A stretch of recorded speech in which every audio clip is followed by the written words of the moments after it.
Wenn am Abend die Sonne untergeht, schau ich zum Himmel und spreche ein Gebet. Vater unser im Himmel,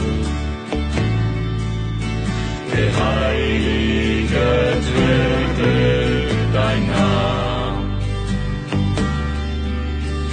dein Reich komme, dein Wille soll geschehen, wie im Himmel auch bei uns.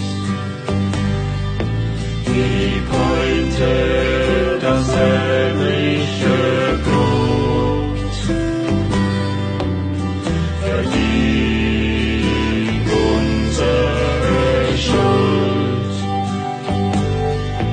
auch wir wollen vergeben schon dir,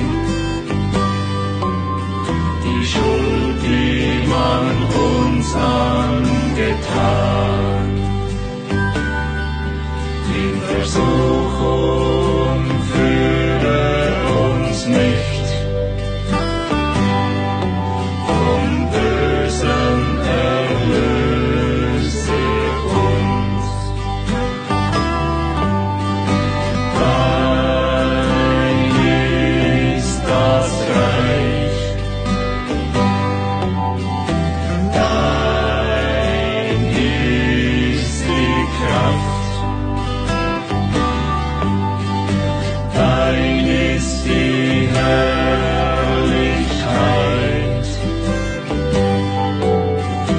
dein ist die Ewigkeit.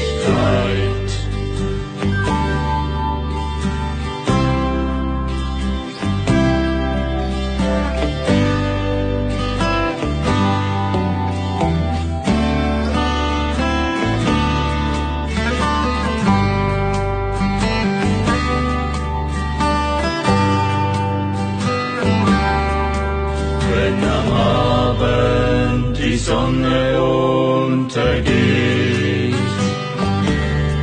schau ich zum Himmel und spreche ein